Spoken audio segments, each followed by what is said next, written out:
Taste the Daily. Sir அதிபர் Ramani sir, ஒரே நாடு ஒரே தேர்தல், இது சாத்தியப்படுமா? இதுக்கான நோக்கம் என்ன சார்? ஒரே நாடு ஒரே தேர்தலுங்கிறது ஆரம்பத்தில் 1, 2, 3 தேர்தல்கள் வரை அந்த மாதிரி தான் நடந்துகிட்டு இருந்தது. அதற்கு பிறகு ஏற்பட்ட அந்த ஆட்சி காலத்திற்கு முன்பே கலைக்கப்பட்ட மாநில அரசுகள், இப்படி பல நிகழ்வுகள், தொடர்ந்து காங்கிரஸ் ஆட்சி மற்ற அது எதிர் அரசாங்கங்களை டிஸ்மிஸ் செய்த வரலாறு, இப்படி அனைத்தினுடைய ஒட்டுமொத்த உருவமாகத்தான் இன்றைக்கு ஒரே நேரத்தில் தேர்தல் நடைபெற முடியாத ஒரு நிர்வாகத்தை காங்கிரஸும் அதற்கு பின் வந்த பிஜேபியும் தொடர்ந்து கொடுத்து கொண்டே இருக்கிறது.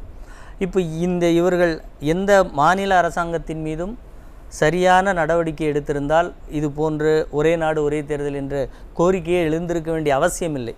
அப்போ மத்தியில் இருக்கக்கூடிய அரசுகள் எப்போதும் மாநிலத்தின் மீது ஒரு அழுத்தத்தையோ அல்லது ஒரு பாராமுகத்தையோ கொடுக்கக்கூடிய நிலையிலும் இருக்கிறது.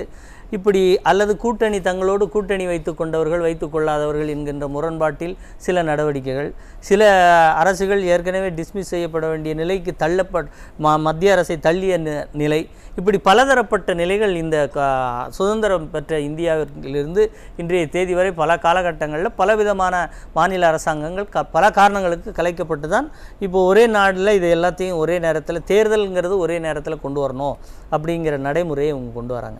இதில் சாத்தியம் இல்லையா அப்படிங்கிறதுக்குள்ளே நம்ம போகிறதுக்கு முன்னாடி இன்னொரு இடத்துக்கு வந்துடுவோம்.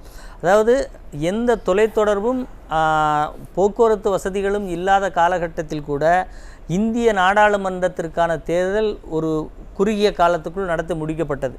ஆனால் இப்போதைக்கு இப்போ இந்த பிஜேபி அரசாங்கம் வந்த பிறகு இவங்க என்ன ஒரு அடாப்டேஷன் எடுத்திருக்காங்கன்னா, அதாவது ஒரு நாடாளுமன்ற தேர்தல்னு சொல்லிடுறது, அதை 3 மாதம் 4 மாதத்துக்கு நடத்தினா அதில் என்ன ஒரே நாடு ஒரே தேர்தலுங்கிற கான்செப்ட் அதில் எங்கே வருது, எங்கே இருக்கிறது?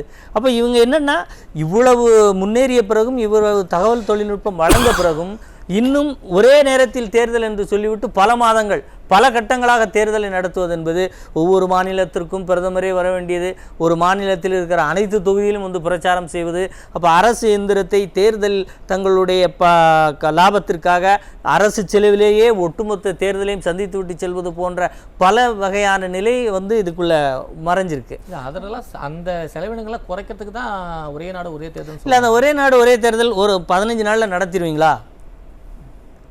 இப்படி இது அந்த மசோதா வந்த பிறகு தான் இது போன்ற கேள்விகளையெல்லாம் நாம் எழுப்ப முடியும். இப்போது வந்து அவங்க இது ஒரே நாடு ஒரே தேர்தலுங்கிற ஒரு கருத்தொற்றுமை ஒரு வார்த்தையில் சொல்கிறாங்க. அதை எப்படி நிகழ்த்தப் போகிறார்கள், இந்த சட்டம் இந்த பில் என்ன மாதிரியாக வடிவமைக்கப்பட்டிருக்கிறது, அப்போ இவர்களுடைய உண்மையான நோக்கம் எப்படி இருக்கும்? இப்போ இதையெல்லாம் நாம் வந்து இந்த வர்ற வாரத்தில் அவங்க நாடாளுமன்ற மக்களவையில் அதை சப்மிட் பண்ணுறதுக்கான வாய்ப்புகள் இருக்குதுன்னு சொல்கிறாங்க. அப்படி வருகிற போது தான் நாம் அதில் உள்ள இவங்க என்ன இன்டென்ஷன் என்ன, அதனுடைய சரத்துக்கள் எதை நோக்கி நகர்த்துகிறது, உண்மையிலேயே தேர்தல் செலவினங்களை கட்டுப்படுத்துவதாக மட்டும் இருக்கிறதா? இப்போ தேர்தல் செலவினங்களை கட்டுப்படுத்துவதாக மட்டும் இருந்தால் ஓரளவு எல்லாருமே அதை ஏற்றுக்கொள்ளக்கூடிய நிலைக்கு கூட போவாங்க. ஆனால் அதற்குள் மத்தியிலே இருக்கக்கூடிய கட்சி அரசியல் ஆதாயம் தேடக்கூடிய அம்சங்கள் இருந்தால் நிச்சயமாக அதை ஏற்றுக்கொள்ள முடியாது. மாநிலத்தின் மீது ஏதாவது மாநில உரிமை பாதிக்கப்படக்கூடிய வகையில், இல்லை மாநிலத்தில் இருக்கக்கூடிய கட்சிகள் தங்களுடைய இயல்புக்கு தங்களுடைய இருப்புக்கு தாங்கள் சுதந்திரமாக செயல்படுவதற்கு அதில் ஏதேனும் முரண்பட்ட கருத்து இருந்தால் அதை நிச்சயமாக ஏற்றுக்கொள்ள முடியாது.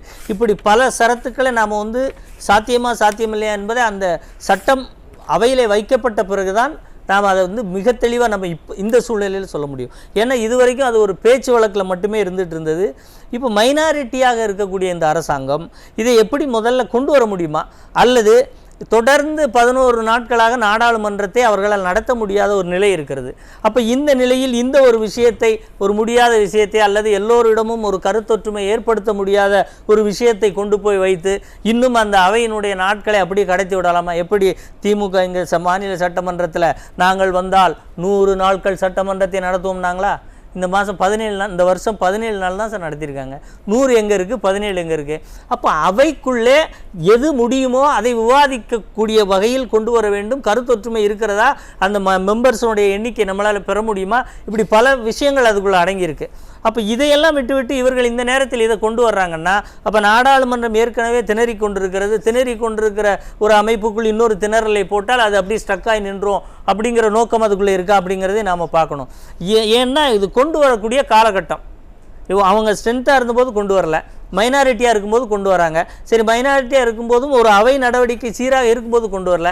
சரி, இந்த அவை உண்மையிலேயே இதில் உங்களுக்கு இன்ட்ரெஸ்ட் இருக்கா, அதானி விவகாரம் குறித்து விவாதிச்சுட்டு இதில் எந்த மாநில அரசோடு தமிழ்நாட்டு டிஎன்இபி சொல்கிறாங்களே, இது போன்ற பல மாநிலங்கள் சொல்கிறாங்களே, அதெல்லாம் எடுத்து விவாதிங்க. சூரியநாராயணன் சார், இதுங்க நான் வரேன் உங்கள்கிட்ட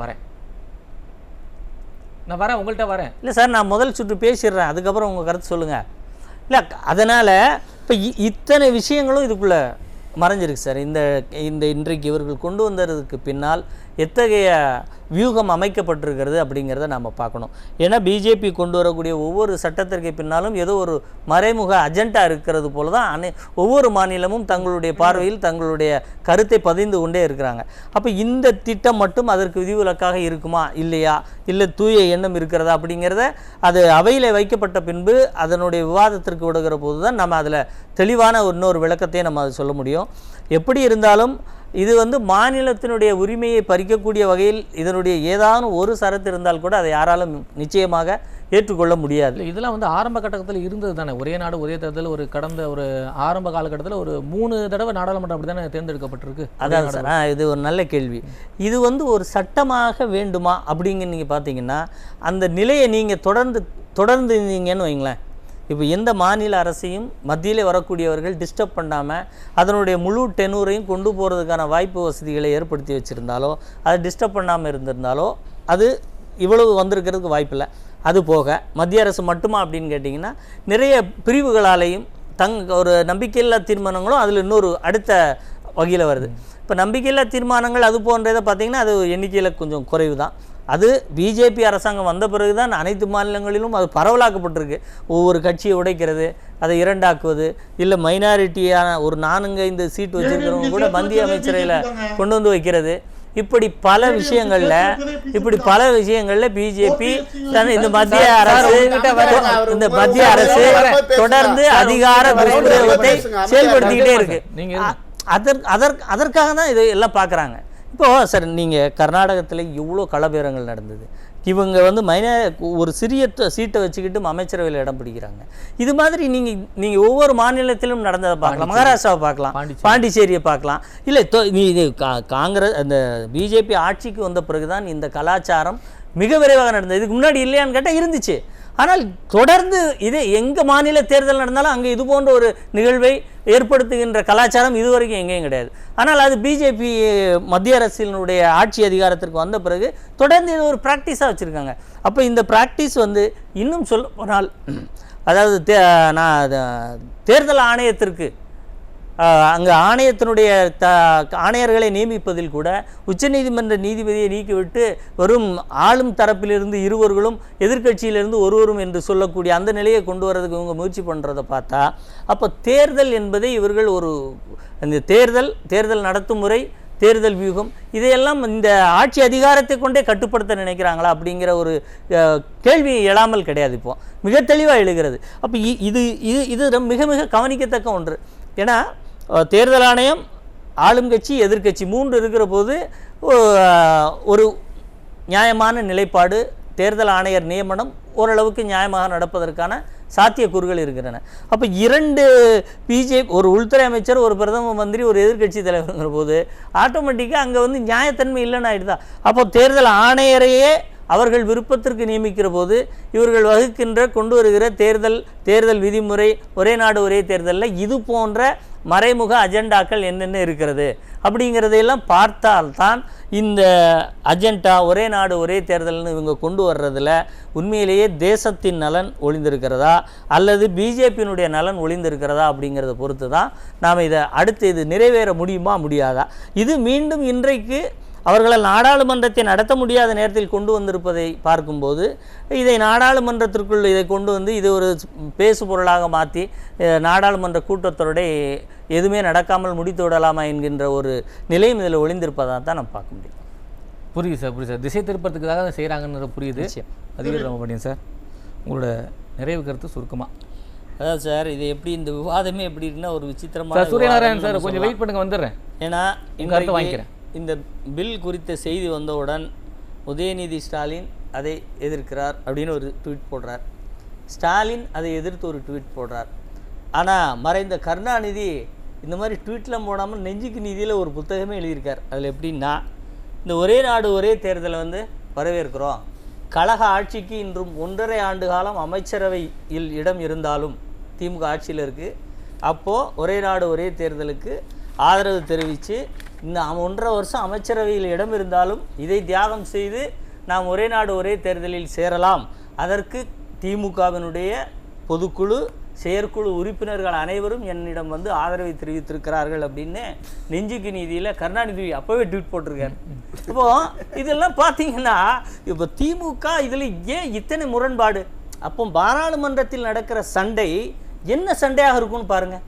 உண்மையிலேயே கொள்கை குறித்த சண்டையா, இல்லை இந்த பில்லை வந்து தடுக்கக்கூடிய சண்டையாக இருக்குமா, அல்லது நான் கருணாநிதியின் மகன் என்று சொல்லக்கூடிய ஸ்டாலின் ஏன் என் தந்தையின் நெஞ்சுக்கு நீதியிலிருந்து நான் மாறினேன் அப்படின்னு சொல்லிட்டு தானே ட்வீட் போடணும். அப்படி பிளாங்காக விட்டுட்டு ட்வீட் போட்டிங்கன்னா எங்களுக்கு டவுட்டாக இருக்கா இல்லையா? இப்போ நான் அங்கே என்ன கேட்டாலும் நான் எம்பிக்களுக்கு அறிவுறுத்தி இருக்கிறேன், என்ன அறிவுறுத்தி இருக்கீங்க அதை சொல்ல மாட்டேங்கிறீங்க.